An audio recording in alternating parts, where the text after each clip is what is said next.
अनुमानम कथिविदम, अनुमान कितने प्रकार के हैं? जवाब देते हैं अनुमानम द्विविधम, अनुमान दो प्रकार का, स्वार्थम परार्थम। एक का नाम स्वार्थ है, दूसरे का नाम परार्थ है। देखिए पदकृति यहां, अतः कथम अनुमानम अनुमितिकरणम कथम वा तस्मात् अनुमितेर्जनिर इति जिज्ञासमानं प्रति लाघवाद अनुमान विभाग मुखेनैव बुबोधेषु हो अनुमानम विभजते। कहते महाराज अनुमान अनुमितिकरण है, ये कैसे? अनुमिति का करण अनुमान है, यह कैसे निश्चय हो? और उस अनुमान तस्माद अनुमितिर्जनि, और उस अनुमान से अनुमिति उत्पन्न होता है, ये कैसे? वह करण कैसे और उसे उत्पन्न होता है कैसे?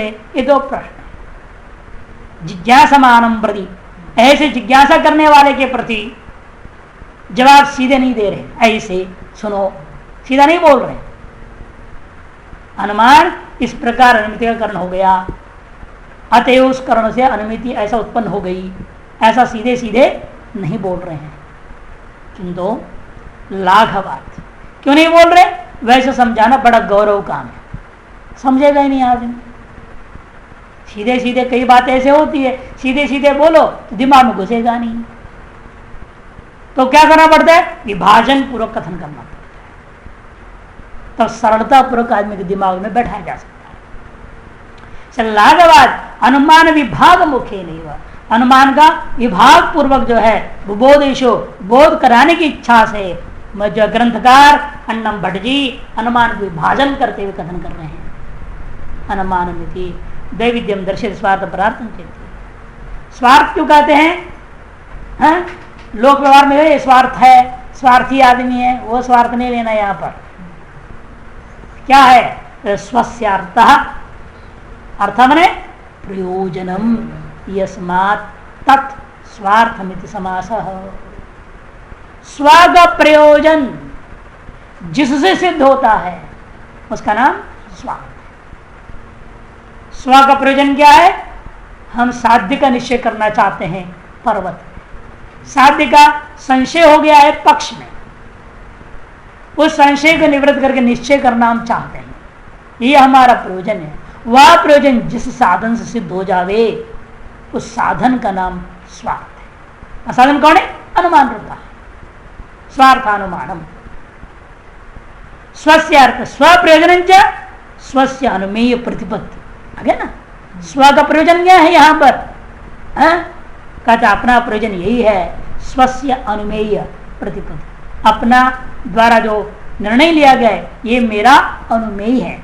अनुमान में मैं इसको जानना चाह रहा हूं, इस वस्तु का निश्चय करना चाहता हूं। साध्य का जो निश्चय, अनुमेय कौन होता है? हमेशा साध्य, उसका जो निश्चय है, उसका जो प्रतिपत्ति है, उसका जो ज्ञान होना है, यही हमारा प्रयोजन है। यहाँ वह प्रयोजन जिससे सिद्ध होवे उस साधन का नाम स्वार्थानुमान। एवं परार्थम इत्यादि, इसी प्रकार परस्यार्थः प्रयोजनम यस्मात् तत्परार्थम, ऐसे कर लेना। अर्थात पर प्रयोजनम क्या है? परस्य अनुमेय प्रतिपत्ति, पर को उसके अनुमेय का प्रतिपत्ति करा देना, इसी का नाम जो है परार्थानुमान। अब ये नहीं कर दिखाएंगे, देखो स्वार्थानुमान कैसे होता है। किम नाम स्वार्थानुमानम? अरे स्वार्थानुमान क्या है, कैसा होता है, बताओ, सब वर्णन करो। स्वार्थम स्वानुमिति हेतु हो, स्वार्थम स्वानुमिति हेतु, अपना प्रयोजन वही है जो अपने अनुमिति का साधन बन जावे। जिसका मैं अनुमिति करना चाह रहा हूं वह अनुमिति जिस प्रयोजन से सिद्ध होवे वही हमारे अनुमिति का साधन। हम पर्वत व निमान या अनुमिति करना चाहते हैं कि संशय हो गया पर्वत व निमान नवा, पर्वतो व निमान नवा, यह संशय होगा। अतः प्रयोजन क्या है? इसका निश्चय करना। वह प्रयोजन जिससे जिस साधन से सिद्ध होता है उसका नाम स्वार्थानुमान। अतः स्व का अनुमिति क्या हो गया? पर्वत व निमान, यह निश्चय। पर्वत व निमान यह निश्चय करना अनुमिति है, उस अनुमिति का जो साधन है हेतु हो उसका नाम स्वार्थानुमान। कहते कैसा, इसका और थोड़ा स्पष्ट करके दिखाओ। तथा ही स्वयमेव धूम भूयो दर्शनेन यत्र धूमतराग्नि महानसादो व्याप्ति गृहीत्वा परसमीपं गतः तद्गते चाग्नौ संदिहानः पर्वते धूमं पश्यन् व्याप्तिं स्मरति यत्र धूमतराग्निरिति तदनन्तरं वन्यव्याप्तिधूमानयं पर्वतेति ज्ञानमुत्पद्यते अयमेव लिङ्गपरामर्शोच्यते तस्मात् पर्वतो वन्यमानि ज्ञानम् अनुमितिरुत्पद्यते तदेतत् स्वार्थानुमानम्। तथा ही आप स्वयं पहले क्या किए, भूयो दर्शनीना, बार बार बार बार देखे किसी चीज को, किसी को देखे, कहां देखे, क्या देखे, कदे यत्र यत्र धूमः तत्र अग्निरिति महान साधो। रसोईघर, केवल रसोईघर में देखते हो क्या ऐसे, कोई और जगह नहीं है आपके पास। आदो कह दिया, मानस आदो, आदि कहां, आदि में देखते हो क्या। आदो का मतलब है गोष्ठ में, गौशाला होते थे वहां आग जलाया जाता था, धुआं बनाए जाते थे ताकि गौओं को मच्छर न काटे, है ये नहीं। गोष्ठ में देखा, गोष्ठीय वन्नी, मानसीय वन्नी, गोष्ठीय वन्नी। ठंडी के दिनों में क्या होता है, हर चौराहे पे लकड़ी जलाते हैं लोग, चत्वरीय वन्नी था। ऐसे आदि से सबको लेना पड़ेगा आपको। इन अनेकों जगहों में आपने बारंबार क्या देखा, जहां जहां धुआं होता है वहां वहां अग्नि होता है। इस प्रकार का व्याप्तिम गृहीत्वा, ऐसे व्याप्ति आपने ग्रहण किया, साचर नियम आपने ग्रहण कर लिया। ग्रहण करने के बाद भूल चूक से आप आ गए इधर ऋषिकेश में, नहीं, या बद्रीनाथ आदि यात्रा करने चल पड़े, किसी पाप जग गया तो जाना पड़ता है बेचारे को पाप धोने के लिए ना, तो चला गया तो रास्ते में क्या देखा, पर्वत पे धुआं धुआं धुआं हो रहा था। वहां पे पर्वत समीपम गतः, पर्वत के समीप चला गया। तद गते चाग्नौ, वहां जाने पर उसने क्या किया, अग्नौ संधियानः, अग्नि का संदेह होते हुए पर्वते धूमम पश्यन, कैसे संशय उत्पन्न हो गया भाई, पर्वते धूमम पश्यन, पर्वत के धूम को देखते हुए उसको मन में संशय उत्पन्न हो गया, पर्वतो वन्यमान नवा। यह संशय उत्पन्न होते ही मन में स्मृति जाग गई, किसकी, व्याप्तिम स्मृति, व्याप्ति की स्मृति हो आई। स्मृति का आकार क्या था, यत्र यत्र धूमः तत्र अग्नि, जैसा अनुभूति वैसे स्मृति।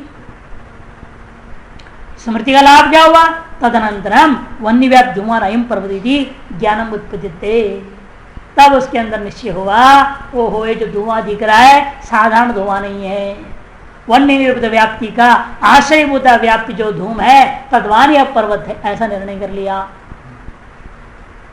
वन्य निरूपित व्याप्ति है, उस व्याप्ति का आश्रय कौन होता है, व्याप्ति, तो कौन है, धुआं, तारस धुआं वाला या पर्वत है, इसलिए कहते वन्य व्याप्त धूमवान।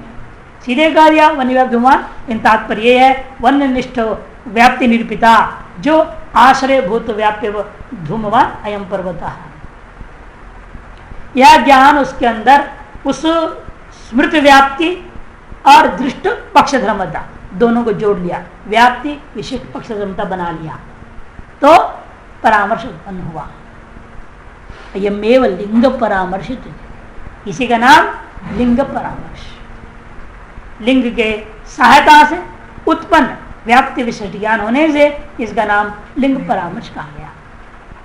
उस लिंग परामर्श तस्मात् मन व्यम व्याप्तिवान पर्वत, इस लिंग परामर्श से क्या हुआ, पर्वतो वन्यमान यदि ज्ञानम अनुमिति उत्पद्यते, ऐसा एक अनुमिति ज्ञान उत्पन्न होता है। ऐसा जो उत्पन्न आपके अंदर हुआ, कोई आपको नहीं पढ़ा रहा, कुछ नहीं बोल रहा, आप स्वयं देख रहे हैं, स्वयं आपके दिमाग में सारा चल रहा है, स्मृति हुई, जोड़ा अपने लिंग परामर्श मन में आपको हुआ, आपके मन पर तो वन्यमान निश्चय भी हो गया, अनुमिति ज्ञान उत्पन्न हुआ। इसलिए तदेतत्, इस प्रक्रिया से जो आपके अंदर ज्ञान पैदा हुआ है पर्वतिमान, उस पर्वतवन्यमान का नाम क्या है, स्वार्थानुमानम। इसका साधन बुता लिंग परामर्श स्वार्थानुमान कहा जाएगा। और स्वार्थानुमिति है, पर्वतवन्यमान क्या है, स्वार्थानुमिति, उसमें साधन बुता लिंग परामर्श और व्याप्ति आदि स्वार्थानुमान। पदकृतिकार कहते हैं अयम एव लिंग परामर्श का ना, उस पर बोल रहा, व्याप्ति बलेन लीनम अर्थम गमयति लिंगम। हेतु को लिंग क्यों कह देते हैं आप, व्याप्ति के बल से छिपा हुआ पदार्थ, पर्वत भी दिख नहीं रहा ना, पर्वत में छिपा हुआ, अग्नि नहीं दिखाई दे रहा है स्पष्ट, छिपा हुआ है, तभी आप अनुमान करेंगे। साफ साफ जंगल की आग जब लग जाता है तो दिखाई देता दूर से भी पहाड़ पे, तो वो नहीं लेना है, वो दिख रहा है स्पष्ट, चाक्षुष का विषय हो गया, वो अनुमति करने की जरूरत क्या है ना, इसे उसको नहीं लेना है। किंतु क्या है, लीनम अर्थम गमयति इति लिंगम, उसका नाम लिंग होता है। कौन है वो, तच्च धूमादि, तस्य परामर्श ज्ञान विशेष, उसका लेकर के जो उत्पन्न हुआ ज्ञान विशेष है उसका नाम लिंग परामर्श हो गया। तस्मात् लिंग परामर्शादित्यर्थ, स्वार्थानुमान को उपसंहार कर रहे हैं, तदे तदिति यस्माद् इदं स्वप्रतिपत्ति हेतु तो तस्माद् एतत् स्वार्थानुमित्यर्थः, जिसलिए प्रक्रिया आपको अपने आप में ही ज्ञान को पैदा करने का साधन हुआ है, अन्य बाह्य किसी व्यक्ति या किसी अन्य साधनों की अपेक्षा किए बिना आपने स्वयं ही अपने अंदर ये सारी प्रक्रिया से ज्ञान उत्पन्न कर लिए हैं, इसलिए इसका नाम स्वार्थानुमान हो गया। क्रमशः प्राप्त परार्थानुमान आरंभ करते। परार्थानुमान से किम स्वरूपम, परार्थानुमान का क्या स्वरूप है।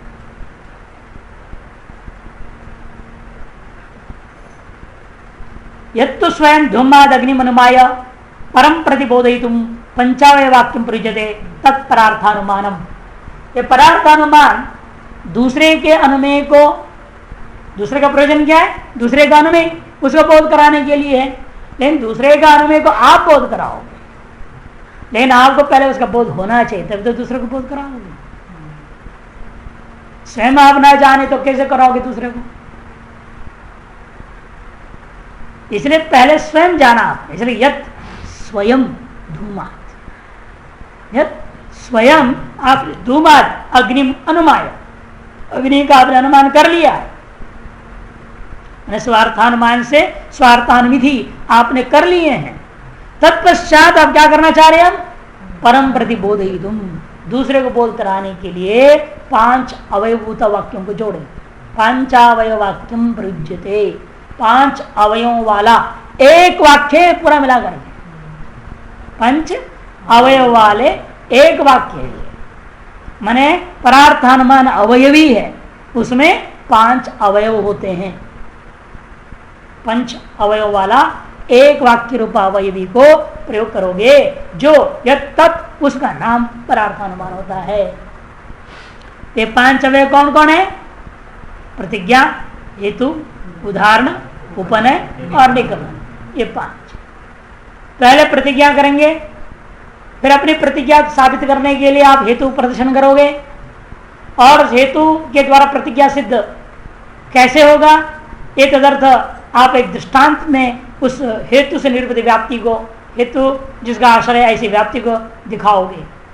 फिर जो लिंग परामर्श है वही उपनय है, जो अनुमिति उत्पन्न होती है वही निगमन है। प्रतिज्ञा और निगमन एक जैसा है। प्रतिज्ञा यही है पर्वतोपनिमान, निगमन पर्वतोपनिमान निश्चय है। लेकिन प्रतिज्ञा काल में आपके लिए तो निश्चय है, लेकिन जो सुन रहा है उसके लिए संशय है, उसके लिए भी सिद्ध नहीं है। आप उसको सिद्ध करके उसको ज्ञान कराना चाह रहे हैं ना, अभी उसको ज्ञान हुआ नहीं है। यदि आपने बोल दिया उसने हाँ कर दे, फिर आगे जरूरत ही नहीं, पर अनुमान करने की क्या जरूरत है। अंध श्रद्धालु लोग होते हैं जो, उनके लिए आगे कोई प्रक्रिया की जरूरत नहीं है। आपने गधे को घोड़ा कह दिया तो मान ले हाँ साहब घोड़ा है, छुट्टी पाई। आओ क्यों, क्या, कैसे, होता नहीं होता, क्यों ऐसे कह दिया आपने, ऐसे कैसे हो जाएगा, घोड़े के लक्षण है या नहीं, वो दिमाग लगाएगा ही नहीं। दिमाग हो तो लगाए बेचारा। ये दिमाग लगाने वाले की बात है या उनकी बात हो रही है जिसके पास थोड़ा दिमाग है, कहने मात्र से वो मानने वाला नहीं। वो कहता है नहीं तो नहीं, प्रतिज्ञा मात्र स्थिति लक्षण प्रमाणाभ्याम वस्तु सिद्धि, प्रतिज्ञा मात्र से वस्तु सिद्ध नहीं मानता, लक्षण और प्रमाणों के द्वारा वस्तु सिद्ध करना चाहता है। ऐसे आदमी होने से वो कहेगा महाराज आगे प्रतिज्ञा जो किया है हमने उसमें हमें थोड़ा संशय है। अच्छा धुआं कह दोगे, अरे धुआं नहीं दिख रहा तेरे को, धुआं होने से मानना पड़ेगा तेरे को, मैं जो मेरी प्रतिज्ञा सही है। कहीं धुआं होने मर्ज में क्यों मानू, तर्क है ना वही, धुआं होने मर्ज में क्यों मानूंगा। इसीलिए कि जहां जहां धुआं होता है अविच्छिन्न धूम रेखा जहां दिखाई देगा, निश्चित रूप धूम रेखा का मूल में अग्नि होता है। यत्र धूमः तत्र अग्नि ही। यथा जैसे तुमने अपने घर के रसोई घर में देखा होगा, या गोष्ठ में देखा होगा, या चत्वर में देखा हो, कहीं ना कहीं देखा होगा, ऐसे उसको समझाया जाएगा। तो ठीक है वहां ऐसा था तो क्या हो गया, यहाँ ऐसा होना जरूरी है क्या, ऐसे भी कहेगा। तब कहेगा भाई इसलिए आपको यहाँ भी मानना पड़ेगा, जिसलिए वन्य व्यापी धूम वाला यह पर्वत है, इसलिए यह पर्वत को तस्मात् पर्वत वन्यमान जब कहोगे तब उसको भी निश्चय हो जाता, हाँ भाई ठीक है तब तो हम भी मान लेंगे पर्वत वन्यमान। ये बात अब वो सारी प्रक्रिया समझा रहे देखिए। था पर्वत वन्यमान प्रतिज्ञा धूमत्वात् हेतु यो यो धूम सवन्यमान यथा मानस दृष्टान्त है, तथा चायम ठीक उसी प्रकार जैसा मानस है वैसे यह पर्वत भी है। तथा उपनय वाक्य हो गया, तस्मात् तथा निगमन वाक्य हो गया। अनेन प्रतिपादितात् लिंगात् परो अपि अग्निम प्रतिपद्यते। इस प्रकार से प्रतिपादित लिंग की सहायता से पर पुरुष भी अग्नि का ज्ञान उसे भी उत्पन्न हो जाता है। पदकृतिकार यहां थोड़ा विस्तार में बड़ा सुंदर समझा रहे देखिए। यद पंचावय वाक्यम प्रयुज्यते तत्परार्थानुमान इति संबंध। जो पंच अवयव वाला वाक्य का प्रयोग किया जाता है उसी का नाम परार्थानुमान। ने वाक्य को आपने अवयवी कैसे कह दिया, प्रश्न उठ सकता है। वाक्य को अवयवी कैसे कह सकते हैं? क्या वाक्य द्रव्य है? वाक्य तो शब्द समूह है, वाक्य तो शब्द समूह है, ये कैसे अवयवी हो जाएगा? क्योंकि अवयवी का लक्षण नहीं है उनके मत में। द्रव्यत्व सती सजाति द्रव्यांतर अनारंभकत्वम अवयवित्वम।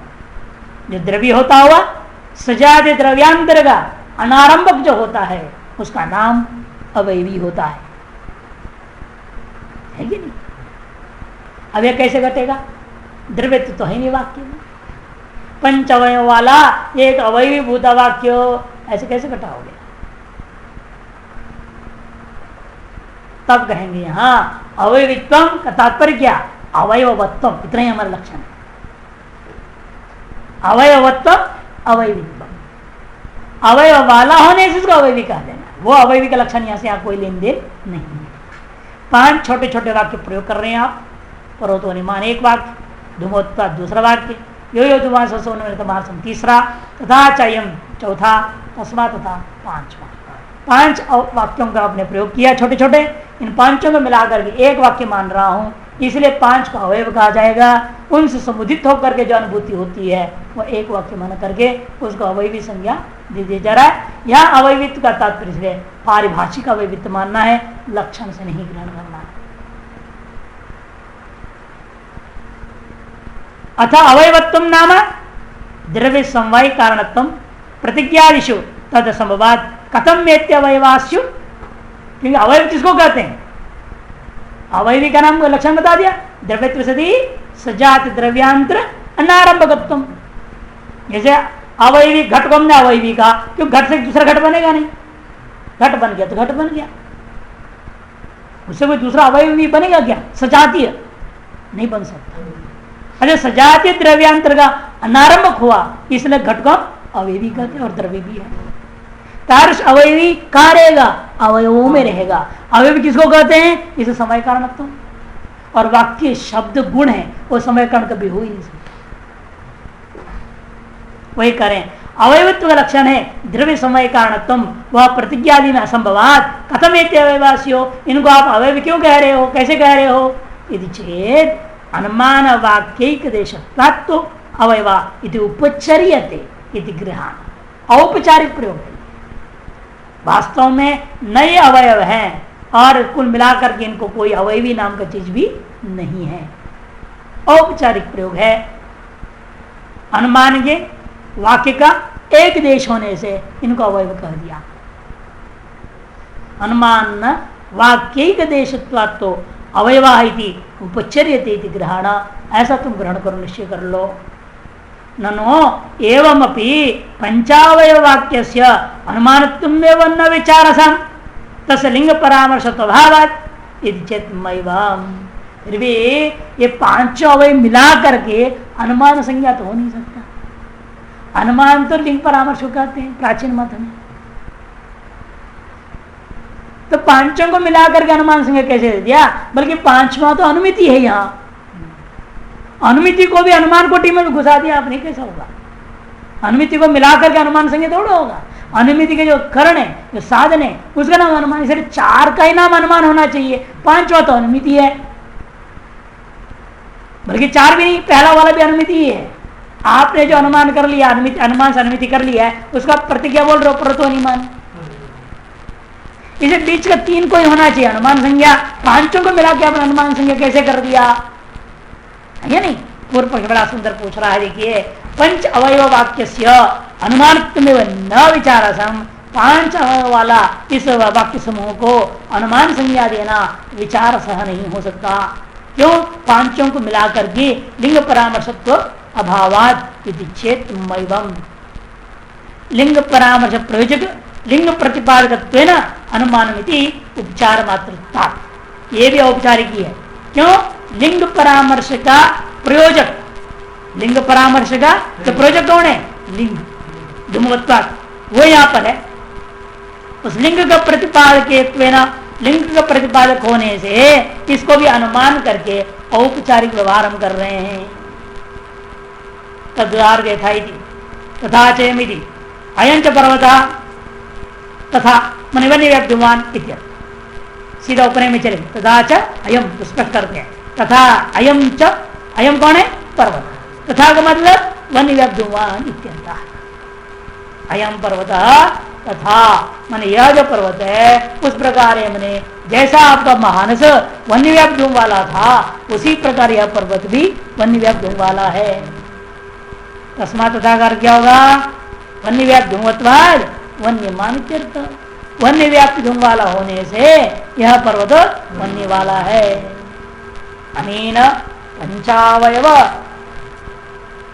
वाक्य नित्य अग्निम परोपि प्रतिपद।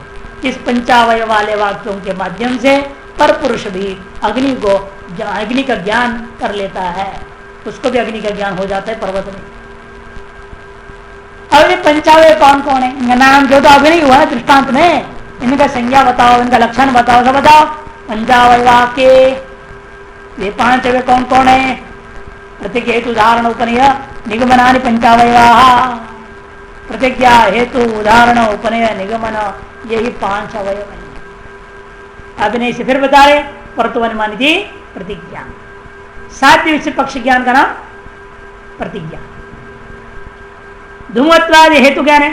तृतीयांत या सप्तम्यंत जो तृतीयांत पंचम्यंत जो वचन होता है, धूमात भी हो सकते हैं, धूमेन भी कह सकते हैं। तृतीयांत अथवा पंचम्यंत हमेशा करण का बोधक हो जाता है, साधन का। वो हेतु वाक्य यो यो धूम सहस्वन्यमान उदाहरणम। उदाहरण है व्याप्ति विशिष्ट हेतु को पक्षधर्म का प्रतिपादक का नाम उपनय होता है। उदाहरण क्या होता है? व्याप्ति प्रतिपादक दृष्टांत विशिष्ट वाक्य का नाम उदाहरण। व्याप्ति का प्रतिपादक दृष्टांत विशिष्ट वाक्य का नाम उदाहरण वाक्य होता है। ये व्याप्ति पता नहीं, यो यो धूम सहस्वन्यमान, इसे विशिष्ट दृष्टांत है कौन? महानस, है ना? ये उदाहरण वाक्य कहा जाएगा। तथा च में उपनय हो गया। तथा च पक्षधर्मता व्याप्ति विशिष्ट पक्षधर्मता ज्ञान को प्रकट जो करता है लिंग परामर्श, उसका नाम उपनय वाक्य है। तस्मात् तथा निगमनम कि पुनः साध्य विशिष्ट पक्ष का निश्चय करने वाला ज्ञान है। इतने पूर्व में कहा हुआ को बता रहे एक एक करके। पूर्व में कहा परतोनिमान जो कहा है वो प्रतिज्ञा है। पूर्व में जो बताया धूमत्वाद वो हेतु है। यो मानसम जो कहा गया था वो उदाहरण है। तथा चेम जो कहा गया था वो उपनय है। और तस्मात् तथा जो कहे थे उसका नाम निगमन है। पद प्रतिकार एक एक करके उठा के बता नो पंचावय वाक्य मित्यत्र के ते पंचावयवाः अतः तान दर्शयति। पंचाय वाक्य में जो कहा गया था इनमें भी पांच अवयव कौन से हैं ऐसे पूछे जन्म को दिखा रहे हैं। प्रतिज्ञा थी प्रतिज्ञा अन्यतमत्तम अवयव। इसे अवयत्व का लक्षण क्या करना? समवाय कारण तो अवयत्व नहीं करना। यहाँ अवयत्व का लक्षण क्या है? प्रतिज्ञा अन्यतमत्तम अवयवत्तम। साध्य विशिष्ट पक्ष बोधक वचनम प्रतिज्ञा। साध्य विशिष्ट पक्ष का बोधक जो वचन है उसका नाम प्रतिज्ञा है। पंचम्यंतम तृतीयांतम व लिंग वचनम, पंचम्यंत या तृतीयांत जो लिंग को कथन करने वाला है वह वचन है, उसको हेतु कहेंगे। व्याप्ति प्रतिपादक दृष्टांत वचनम उदाहरण, व्याप्ति को प्रतिपादन करते हुए दृष्टांत को जो दर्शावे उस वचन का नाम उदाहरण वचन होता है। उदाहरण व्याप्ति विशिष्टत्वेन हेतु पक्षधर्मता प्रतिपादक वचनम उपराम। उदाहरित व्याप्ति, उस व्याप्ति से विशिष्ट हेतु को पक्षधर्मता के रूप में प्रतिपादन करने वाला जो वाक्य है उस वाक्य का नाम उपनि होता है। पक्षे साध्यस्य अबाधितत्व प्रतिपादक वचनम निगमनम, पक्ष में साध्य का निश्चय हो रहा है का मतलब क्या, अबाधितत्वेन प्रतिपादन करने वाला वचन का नाम निगमन वाक्य है। इदमेव लक्षण में निधाय प्रतिज्ञादि विशिष्य दर्शती, इन लक्षणों को ही मन में रख करके प्रतिज्ञादियों को विशिष्य विशेष दृष्टांत में अलग अलग घटा करके दिखा रहे हैं परतु अनुमान इत्यादि के द्वारा। अच्छा, अब कारण में आएंगे वापस लौटे। स्वार्थानुमिति परार्थार्धमित्य किं कारणम, अतः निष्कर्ष दीजिए। अब दोनों प्रकार की आपने अनुमितियां समझा दिया। अब इन अनुमितियों में के प्रक्रियाओं को देखते हुए हमें निर्णय लेना पड़ेगा वास्तविक कारण कौन है, वास्तव में कारण कौन है। धुआं कारण है, व्याप्ति ज्ञान कारण है या परामर्श कारण, तीन ही हमारे पास। व्याप्ति ज्ञान है, परामर्श ज्ञान है और प्रथम लिंग ज्ञान है। ये नहीं, प्रथम लिंग ज्ञान सीधे सीधे जो धुआं देखा था, और दूसरा लिंग ज्ञान परामर्श है। यदि ऐसा नहीं है, प्रथम लिंग ज्ञान तो मानस में हुआ, द्वितीय लिंग ज्ञान पर्वत में हुआ पक्षधर्मता ज्ञान, और तीसरा लिंग ज्ञान परामर्श। जब प्रथम लिंग ज्ञान ही व्याप्ति ज्ञान, जब प्रथम बार आपको लिंग ज्ञान कैसे हुआ, तुम्हारे है ना ससुमा यथा महानसम। इसे प्रथम लिंग ज्ञान व्याप्ति ज्ञान आपके पास है, द्वितीय लिंग ज्ञान केवल पक्षधर्मता ज्ञान आपके पास है, तृतीय लिंग ज्ञान लिंग परामर्श ज्ञान आपके पास है। इन तीनों में से कौन सा करण होता है, पूछे जाने पर जवाब देते हैं स्वार्थानमिति परार्थानमिति और लिंग परामर्श एवं करणम। प्राचीन मत में, नवी मत में व्याप्ति ज्ञान करण होता है। तस्मात् लिंग परामर्श जो अनुमिति करण होता है उसी का अनुमान है, अतः लिंग परामर्श का दूसरा नाम अनुमान हो गया। देखिए समझाएंगे। ज्ञायमानम लिंगान अनुमितिकरणम यदि वृद्धोक्तम न युक्तम, वृद्धों ने, प्राचीन न्यायिकों ने कहा, बहुत प्राचीन न्यायिक लोग कहते हैं जो ज्ञायमान लिंग है, जो आपकी इंद्रियों का विषय होता हुआ जो हेतु है वही अनुमान है, वही कर्ण अनुमिति का। ऐसे करने समस्या हो जाएगी। यम यज्ञशाला वन्यमती अतीत धूमात, ये यज्ञशाला वन्यमती आसीत, क्यों, अतीत धूमात, अतीत धूम के ज्ञायमान है इस समय। ज्ञायमान का मतलब क्या, वर्तमान ज्ञान का विषय। शानच प्रत्यय हुआ ना, वर्तमान कार्य क्रिया को प्रकट करने होता है क्षत्रिय शानच। वर्तमान कालीन ज्ञान का विषय होना चाहिए। और अतीत धूम, अब वर्तमान काल में आपके ज्ञान का विषय हो सकता है क्या। अतीत धूम का मतलब क्या, 10 दिन पहले यज्ञ किया था, 10 दिन पहले यज्ञ हो गया, अब आप यज्ञ मंडप में गए, देख रहे काला काला हो रखा है चारों तरफ, तब आप क्या कहेंगे, ये यज्ञशाला वन्यमती आसीत, यह यज्ञशाला जरूर वन्य वाली थी। क्यों, इस समय धुआं भले न दिखाई दे किंतु अतीत धूमा, अतीत धूम का निश्चय कैसे हो गया।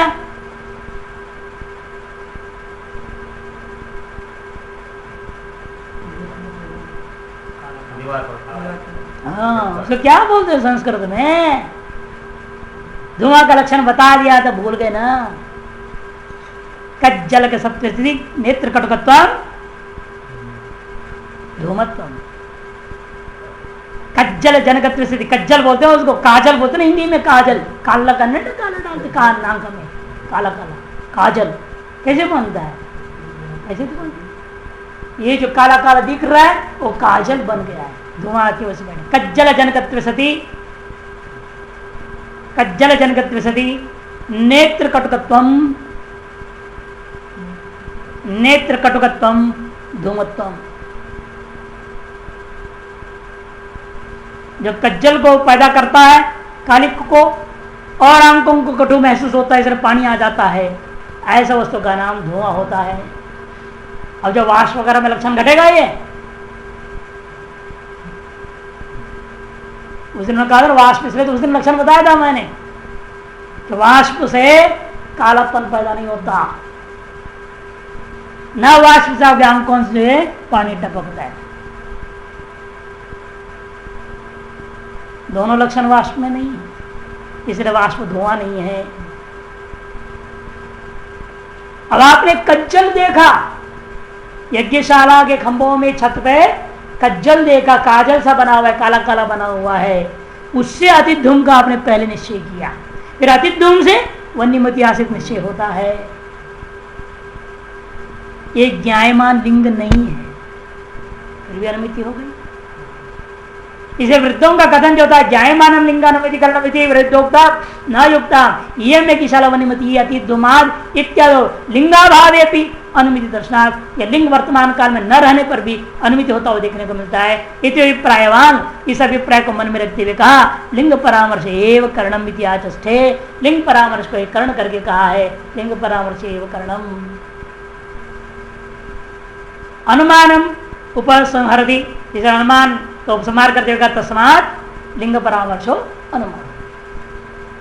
ये लिंग परामर्श किसे कहते हैं ये भी बोल चुके हैं, फिर भी पदकृत बार तीन जो होता है लिंग ज्ञान, प्रथम लिंग ज्ञान, द्वितीय लिंग ज्ञान, तृतीय लिंग ज्ञान को स्पष्ट कर रहे हैं। अनुविधिकरणत्वात् इत्यर्थ, अनुविधि के करण होने से लिंग परामर्श का अनुमान कहा जाएगा। अयमेव तृतीय ज्ञान मित्युच्यते, इसी का नाम है तृतीय लिंग ज्ञान। तृतीय लिंग ज्ञान क्यों कहते हैं उसको, इसे पहले दो बार और हुआ है क्या? अरे हाँ, तथा ही मानसादो धूमाग्नि और व्याप्त गृह्यमाणायाम यद धूम ज्ञानम तद आदिम। मानस आदि में धूम और अग्नि के बीच जो व्याप्ति ग्रहण करते वक्त जो आपको धूम ज्ञान हुआ है वह प्रथम धूम ज्ञान है, आदिम धूम ज्ञान है। पक्षे धूम ज्ञानम तद द्वितीयम, और पक्ष में पक्ष धर्मता रूपेण द्वितीय जो धूम ज्ञान हुआ वह द्वितीय लिंग ज्ञान है, समझो। अत्रैव, फिर उसी पर्वत में क्या हुआ, व्याप्ति स्मृति पूर्वक व्याप्ति विशिष्ट पक्ष का ज्ञान हुआ। पहले केवल पक्ष ज्ञान होता है, फिर उसके बाद व्याप्ति स्मृति की सहायता से व्याप्ति विशिष्ट पक्ष का ज्ञान हो जाता है। पहले केवल जो हुआ था उसका द्वितीय लिंग ज्ञान, बाद में विशिष्ट जो हो गया वो तृतीय लिंग। त्रिवन्य व्यापत्य धूम ज्ञानम तृतीयम इदम में लिंग परामर्श उच्यते, इसको लिंग परामर्श कहा जाता है।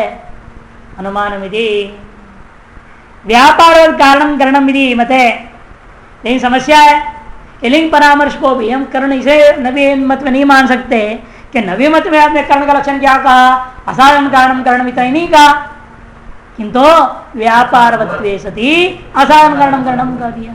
और व्यापारवत्व जब जोड़ देंगे तो लिंग परामर्श में लक्षण नहीं जाएगा।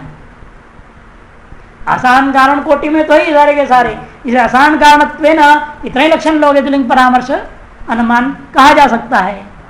इन व्यापारवत्व कह दोगे तो नहीं होगा, तब कर्ण कौन होगा, व्याप्ति ज्ञान ही कर्ण होगा, ये वही व्यापारवान बन सकता है। तजन्य से तजन्य तो व्यापार, दंड से जन्य और दंड से जन्य घट का जनक भ्रमी से भ्रमी व्यापार हुआ। तार से भ्रमी वाला कौन है, दंड है, दंड को कर्ण कहते हो आप। उसे यहां पर हमें क्या करना है, यहां क्या करोगे,